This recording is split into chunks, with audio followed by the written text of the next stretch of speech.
T'es-tu déjà demandé si tout ce qui se passe dans le milieu de la musique chrétienne honore vraiment Dieu? Tu seras peut-être surpris de découvrir que sous des mélodies apparemment sacrées se cachent des influences et des manipulations dangereuses que peu osent signaler.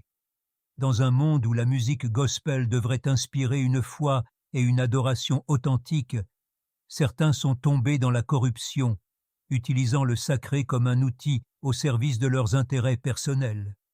Le plus choquant est de voir comment ces pratiques sont liées à des prophéties bibliques oubliées. Aujourd'hui, nous allons explorer comment des enseignements comme ceux d'Apocalypse 13 nous alertent sur ces réalités, révélant l'influence du diable d'une manière que nous n'aurions jamais imaginée. Veux-tu savoir comment discerner l'authentique du faux et protéger ta foi de ces pièges cachés? Reste jusqu'à la fin, car ce que tu vas découvrir pourrait transformer ta façon de voir le culte et l'enseignement chrétien. Le livre de l'Apocalypse, attribué à l'apôtre Jean, est un témoignage de visions chargées de symboles et de messages prophétiques. Depuis son exil sur l'île de Patmos, Jean raconte des scènes choquantes qui ont non seulement mis en garde les églises de son époque, mais qui restent également d'actualité. Par exemple, dans les premiers chapitres, des lettres spécifiques sont adressées à 7 congrégations, chacune faisant face à des défis tels que la corruption interne et la perte de la foi authentique. Ces textes ne sont pas seulement de l'histoire, ils constituent un guide vivant pour les croyants, comme une carte spirituelle soulignant les dangers et les promesses de la marche avec Dieu. Qui n'est pas intrigué à l'idée de messages aussi spécifiques qui transcendent le temps? Au chapitre 13, nous trouvons l'une des images les plus emblématiques. 2 bêtes émergeant à des fins sombres et manipulatrices. Ces figures ne sont pas des personnages de fiction, mais des représentations profondes de forces qui influencent l'humanité depuis des siècles. Le langage est symbolique, mais son application est d'une réalité troublante, en particulier lorsque nous réfléchissons à la façon dont le gospel et la musique chrétienne ont parfois été déformés par des influences extérieures. Que se passe-t-il lorsque nous discernons que même dans l'adoration, il y a des dangers cachés? C'est ici que nous commençons à entrevoir comment ces visions prophétiques nous invitent à réfléchir à nos propres pratiques et croyances. La première bête décrite dans Apocalypse 13 émerge de la mer, chargée d'un symbolisme inquiétant. Elle représente les pouvoirs politiques ou les systèmes oppressifs qui cherchent à imposer leur volonté, souvent en utilisant la manipulation des masses. Il n'est pas difficile d'imaginer des exemples actuels, où des personnages ou des institutions promeuvent des idéologies qui détournent les gens des valeurs bibliques authentiques. Cette bête reçoit un culte indu, comme s'il s'agissait d'un faux sauveur, ce qui soulève une question essentielle. Combien de fois avons-nous vu des systèmes qui promettent la rédemption, mais finissent par nous éloigner de la vraie foi? Réfléchir à cela peut être la première étape pour ouvrir les yeux sur des influences apparemment inoffensives. D'autre part, la deuxième bête émerge de la terre et agit comme un prophète trompeur, accomplissant des signes et des prodiges pour légitimer la première. Ce symbolisme renvoie directement aux faux chefs religieux qui, sous couvert de spiritualité, conduisent à l'idolâtrie. Considérez par exemple comment certaines tendances musicales, même au sein de la musique chrétienne, ont été utilisées pour manipuler les émotions plutôt que de promouvoir une connexion authentique avec Dieu. Discerner entre une adoration sincère et une adoration manipulée est un défi pour tout croyant qui souhaite rester fidèle. C'est là qu'intervient l'importance du discernement spirituel qui nous guide pour identifier ces influences cachées. Si cette vidéo t'aide à mieux comprendre les avertissements bibliques et à réfléchir sur ta foi, je t'invite à la liker dès maintenant. D'un simple clic, tu peux soutenir ce message et aider plus de personnes à découvrir ces enseignements importants. Partage également ton opinion dans les commentaires. Que penses-tu de ce que nous avons vu jusqu'à présent?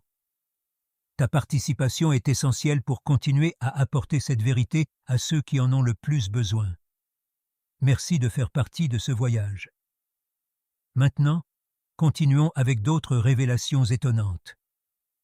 L'apostasie, ce départ délibéré des enseignements authentiques de la foi, est une réalité qui secoue l'Église moderne. Aujourd'hui, de nombreux dirigeants et congrégations sont pris dans des doctrines qui donnent la priorité au confort et au succès terrestre plutôt qu'aux principes bibliques. Par exemple, certains prêchent un évangile axé uniquement sur la prospérité, oubliant l'appel à la repentance et à la sainteté.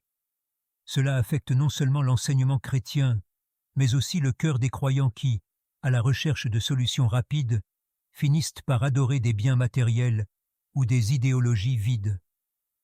Combien de fois voyons-nous cela dans les tendances musicales d'adoration d'aujourd'hui, où les paroles semblent plus commerciales qu'inspirées par l'esprit? Les faux prophètes, mentionnés avec tant d'avertissements dans les Écritures, sont aujourd'hui des figures influentes dans certains cercles religieux. Avec des promesses alléchantes et des signes apparemment miraculeux, ils captent l'attention de beaucoup. Pourtant, leurs fruits révèlent l'idolâtrie moderne. De l'adoration des leaders charismatiques à la dépendance émotionnelle, à des modes de vie qui ne reflètent pas la croix du Christ. C'est une pente glissante, et le chrétien est ici invité à faire une pause et à analyser. Que consommons-nous? Que vénérons-nous vraiment? Réfléchir à ces questions prépare le terrain pour explorer la façon dont nous pouvons nous protéger et rester vigilants dans un monde plein de dangers subtils. L'appel au discernement spirituel est plus que jamais d'actualité. Dans un monde saturé de messages contradictoires, le chrétien doit apprendre à évaluer chaque enseignement et chaque pratique à la lumière des Écritures. Cela implique d'aller au-delà du superficiel, de remettre en question ce qui semble juste et de rechercher la guidance divine pour distinguer la vérité de l'erreur. Par exemple, lorsqu'on écoute du gospel ou de la musique chrétienne, il est vital de se demander si les paroles et le propos honorent vraiment Dieu ou s'ils sont conçus pour manipuler les émotions. Cet exercice permet non seulement de protéger notre foi, mais aussi de renforcer notre engagement en faveur du véritable message du Christ.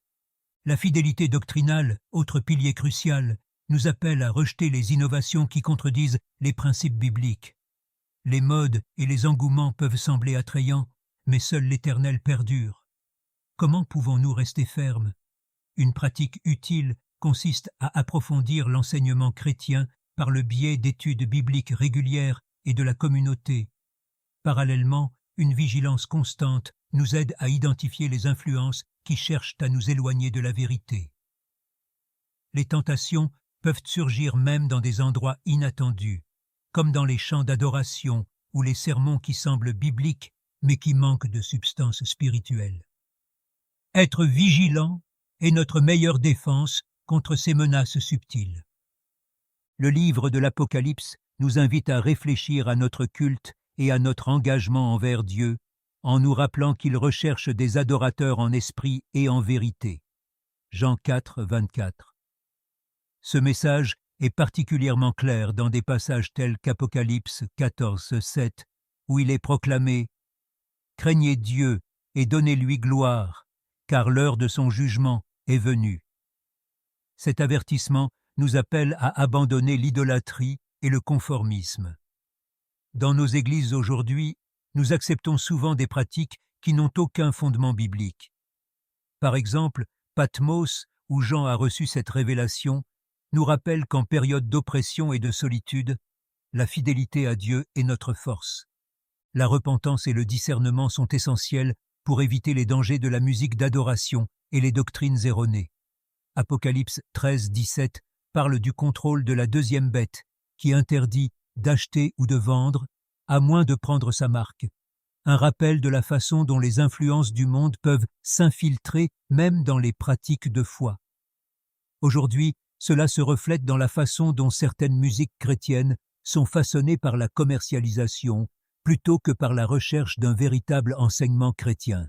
C'est le moment d'examiner nos vies et de nous demander si nous adorons Dieu de façon authentique, ou si nous sommes devenus la proie des manipulations de notre époque. Maintenant que tu connais ces révélations surprenantes, la question est de savoir ce que tu vas faire de cette connaissance. La musique gospel, les enseignements bibliques et le véritable culte sont attaqués par des influences subtiles, et il est de ta responsabilité de discerner et de protéger ta foi. As-tu laissé des doctrines douteuses ou des messages manipulateurs affecter ta relation avec Dieu? Quelles mesures vas-tu prendre aujourd'hui pour t'assurer que ton culte est authentique? L'invitation est claire. Réfléchis, cherche dans les Écritures et demande à Dieu de te donner le discernement spirituel pour identifier les dangers de la musique de culte et des pratiques qui semblent justes mais qui ne le sont pas. Si ce contenu a éveillé en toi le désir d'en savoir plus et d'approfondir l'enseignement chrétien, abonne-toi à cette chaîne et active les notifications. Il y a encore beaucoup à découvrir et ensemble, nous pouvons renforcer notre foi et partager cette vérité avec ceux qui en ont besoin.